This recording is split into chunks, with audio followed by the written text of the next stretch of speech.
हाय मी रोहिणी. मी आज बनवते बघा घेवड्याची भाजी. घेवडा असा साफ करून ठेवलाय, तोडून ठेवलाय, त्याची भाजी बनवते.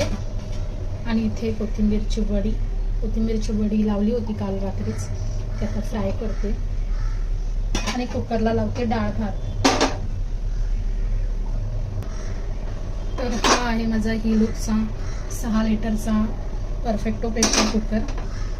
तर याचे फायदे मी हळूहळू तुम्हाला सगळ्या व्हिडिओमध्ये सांगणार आहे. तर आता इथे मी जाळी टाकली आपली कुकरची, त्याच्यामध्ये थोडंसं पाणी आणि पहिला ठेवते डाळीचा डब्बा. डाळ मी धुवून त्याच्यामध्ये टोमॅटो आणि जिरं, हिंग टाकलंय आणि हे तांदूळ. तुम्हाला मी कुकर यासाठी दाखवलंय की मला ऑफलाईन अशा कमेंट होत्या की तुम्ही जो कुकर लावता त्याची थोडीशी माहिती सांगा, तो कुठे मिळतो ते सांगा. तर हे तुम्हाला कुठेही ऑनलाईन नाही मिळणार. तुम्हाला जर हवं असेल तर तुम्ही मला डायरेक्ट मेसेज करा, कारण हे जे आहे ते ऑनलाईन सेलिंग नाही आहे. हे बघा आता आहे त्याचं झाकण आहे, इथे त्याला 3 वॉल दिलेत, सेफ्टी वॉल. हे बघा दिसले. आणि हे इझी आहे कुकिंग करण्यासाठी. हे जे बटन आहे हे लॉक करायचं आहे आणि लावून झाला आहे आपला कुकर. तर हे प्रमोशन नाही आहे, तर मी ह्या ब्रँडचे अँबॅसेडर असल्यामुळे तुम्हाला मी हे सांगते की हेल्थसाठी किती चांगलं आहे. तरी मी हळूहळू तुम्हाला सगळी माहिती सांगते. आता माझा कुकर लावून झाला आहे,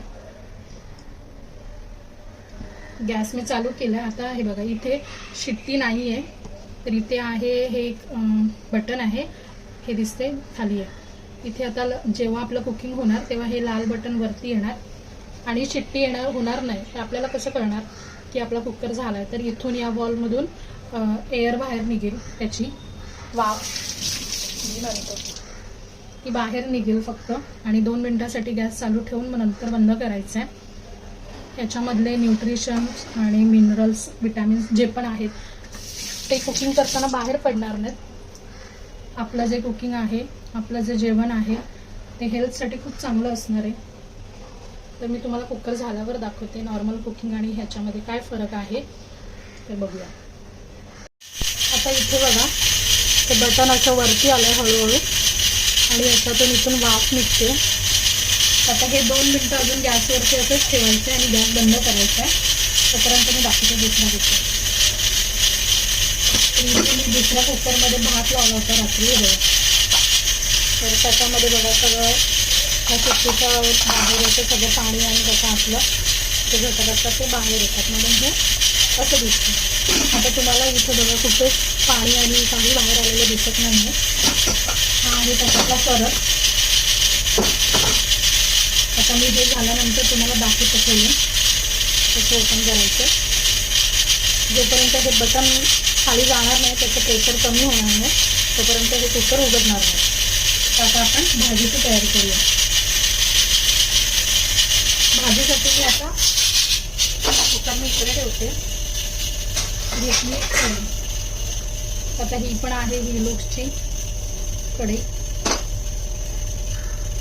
आता याच्यामध्ये तुम्ही ऑइललेस पण करू शकता, हे मी तुम्हाला नंतर दाखवेन.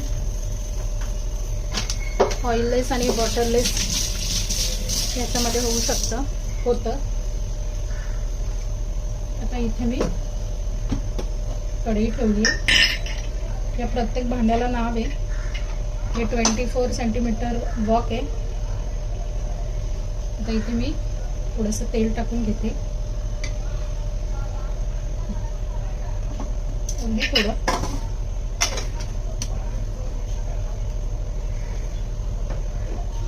तेल गरम होऊन द्यायचं चांगलं. तेल गरम झालंय, त्याच्यामध्ये टाकते मी जिरं. जिरं चांगलं फुलतंय, त्याच्यामध्येच थोडंसं हिंग, कढीपत्ता, कुटलेला लसूण,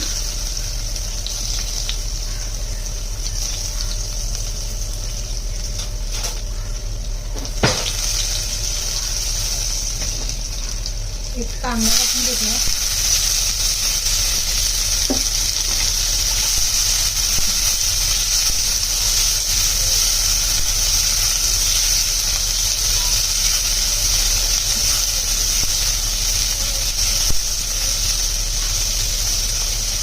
आता हा कांदा चांगला लाल होऊन देऊया आपण. कांदा लवकर नरम होण्यासाठी मी त्याच्यामध्ये टाकते मीठ.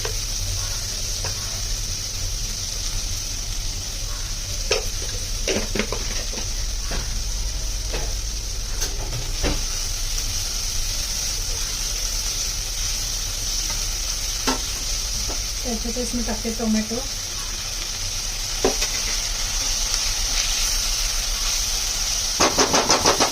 त्याच्यावर नरम होण्यासाठी मी 2 मिनिटं झाकण लावून ठेवते.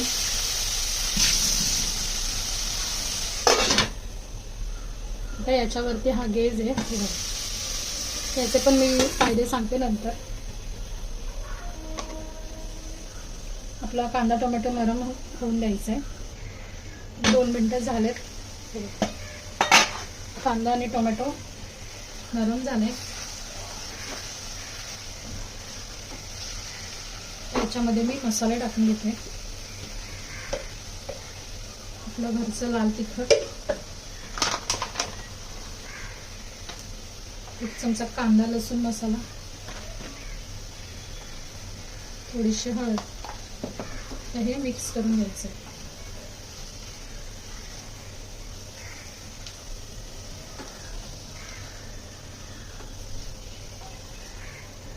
त्याच्यामध्ये मी हा घेवडा टाकते.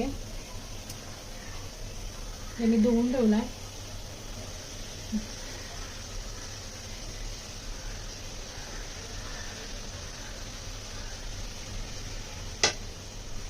एक 2 मिनिटं सगळा मसाला मिक्स करून घेऊया.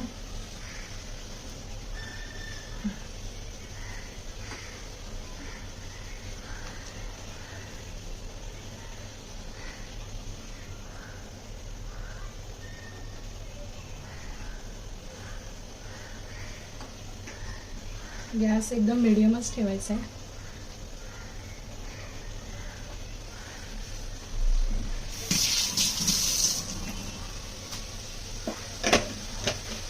तर याला मी वाफेवरच शिजवणार आहे.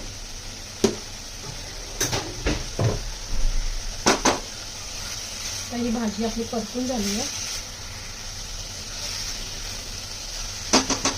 आणि याला वाफेवर ठेवते.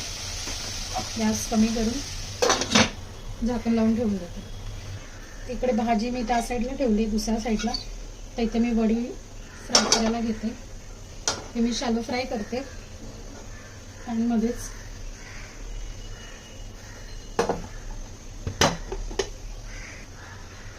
तेल गरम करून घेते.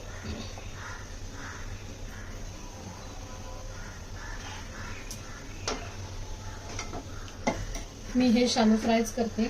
डीप फ्राय पण करू शकतात, पण मी हे शॅलो फ्राय करते.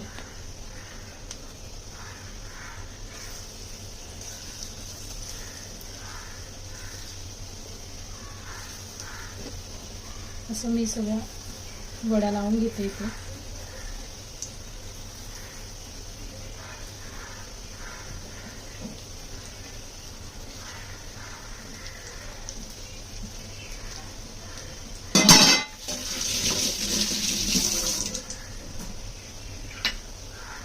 मी ह्या एका साईडला चांगला भाजून घेते. तोपर्यंत कुकर पण थंड होते. आमटीला फोडणी द्यायची आहे. आता इथे मी या वड्या परतून घेते बघा.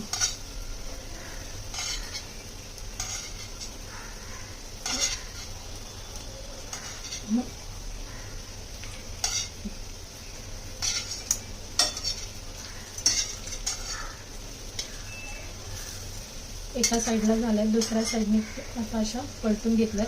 आणि याला क्रिस्पी होईपर्यंत मी असंच तव्यामध्ये ठेवते. गॅस एकदम बारीक करून ठेवायचा आहे, म्हणजे ते क्रिस्पी होतील. भाजीला इकडे वाफ आलेली आहे बघा. भाजी मी एकदा हलवून घेते.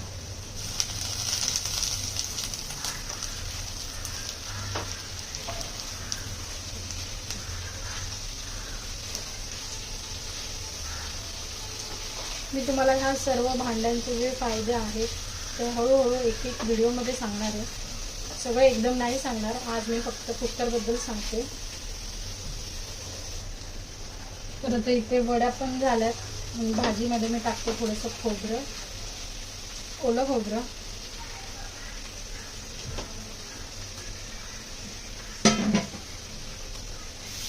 मिक्स करून घेते.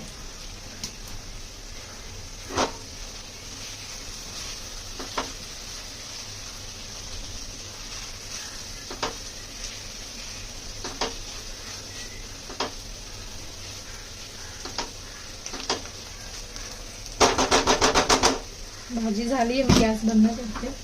मी झाकण लावून ठेवून देते.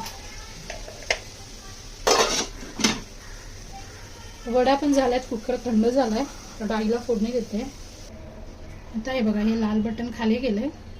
आता याला पण ओपन करायचं. कुठेच आहे बघा, बाहेर नाही आले.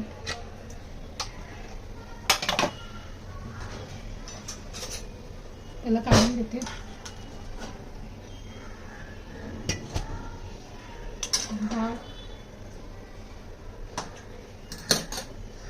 तर आता हे बघा, कुकरमध्ये एकही भात किंवा असं डाळीचं काही खाली पडलेलं नाही आहे. म्हणजे जे कुकिंग आपण भांड्यामध्ये ठेवलं होतं करायला ते तसंच कुक झालेलं आहे. त्याच्यामध्ये काही भाताचे दाणे आलेले नाही आहेत. नॉर्मल कुकरमध्ये आपला खाली भात पडलेला असतो, डाळ पडलेली असते, तसं याच्यामध्ये नाही झालं आहे. तर मी सगळं काढून घेतलं आणि आमटीला फोडणी देते. आता मी आमटीला फोडणी देते. त्याच्यासाठी हा आहे 16 रेग्युलर छोटा टोप. तर आता मी तो गरम करायला ठेवला आहे. टोप पण गरम झाला आहे. टाकते तेल. तेल टाकून घेतलंय. तेल जर असं गरम झालं की टाकते राई,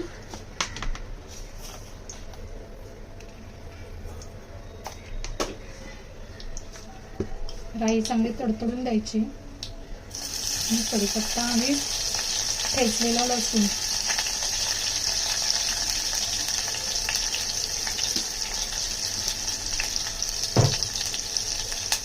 हे असंच घालून घेऊया.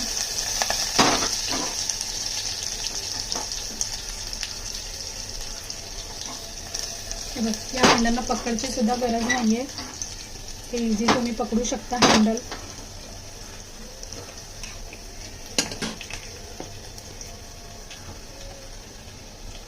हळद टाकून घेतली आहे. लाल तिखट आणि ही आपली डाळ.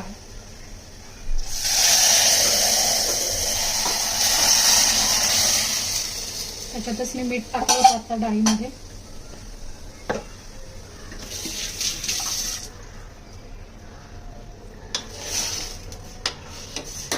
थोडंसं पाणी टाकून घेते.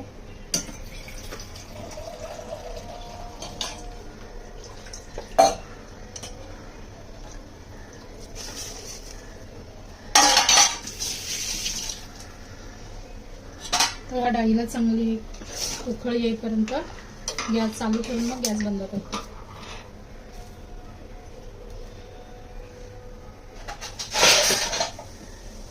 हा याचं झाकण. आता ह्या थर्मामीटरचं काय काम आहे हे मी तुम्हाला नंतरच्या व्हिडिओमध्ये सांगेल. आता मी सांगणार नाही, व्हिडिओ जास्त मोठा होईल. एक एक करून मी सगळ्या भांड्यांची तुम्हाला माहिती देईन. आणि कुणाला हवं असल्यास मला मेसेज करा, कमेंट करा. तर आजचं माझं जेवण इथे झालंय. भाकरी मी करून घेते. भेटूया नवीन व्हिडिओमध्ये. तोपर्यंत बाय.